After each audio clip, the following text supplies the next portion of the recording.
La conviction de péché est produite par la lecture de la parole de Dieu ou par l'action du Saint-Esprit dans la conscience, particulièrement au moment de la prière. Cette conviction s'établit dans le calme. Elle n'est ni vague ni confuse. Elle cesse aussitôt que la décision d'obéir à la parole est prise ou dès qu'il y a eu recours au sang de Christ. La véritable conviction de péché devient de plus en plus profonde à mesure que la lumière d'en haut pénètre davantage dans la conscience et la vie. La contrefaçon de Satan consiste en accusations qui viennent de l'extérieur. Elle frappe l'oreille ou se présente à la pensée de façon irritante, persistante. C'est souvent un discours confus, sans but précis. Ces accusations subsistent tant que les auteurs n'en sont pas démasqués. La confession des péchés n'y change rien. La victime ne réussit pas à s'en affranchir.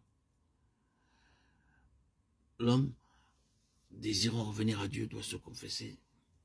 La confession des péchés doit résulter d'une libre décision de la volonté. La volonté libre décide qu'elle obéira à la parole de Dieu et à la conscience par une confession à Dieu ou à l'homme. Et cette confession est suivie de repentance et de l'élimination du péché confessé. Alors, grâce à l'efficacité du sang de Christ, le sentiment du péché disparaît. Si une confession se produit sous l'influence contraignante des mauvais esprits sur la pensée, sous leur accusation, alors les mauvais esprits, ces légions de démons, peuvent créer le remords dans l'homme. La victime est alors contrainte de confesser des péchés bien souvent imaginaires, ce qu'elle fait dans l'espoir de s'affranchir de ces accusations qui, malgré tout, reviennent constamment à la charge.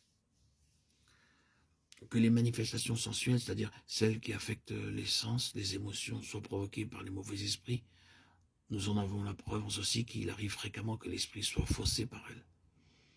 Il y a souvent l'esprit de blâme, de jugement des autres.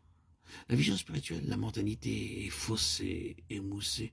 Il y a incapacité à reconnaître l'action de Dieu. Enfin, absence de cette puissance du Saint-Esprit qui a convainc les âmes de péché, délivre les âmes et sauve les âmes.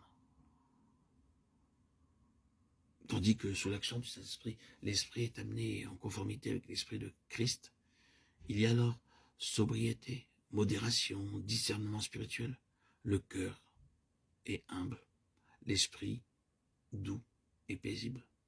Qualité qui s'allie à un courage indomptable, invincible, lorsqu'il s'agit de lutter contre le péché et Satan. Enfin, les facultés intellectuelles sont claires, lumineuses. Ne soyez donc pas sans intelligence, mais comprenez bien quelle est la volonté du Seigneur. Éphésiens 5, 17.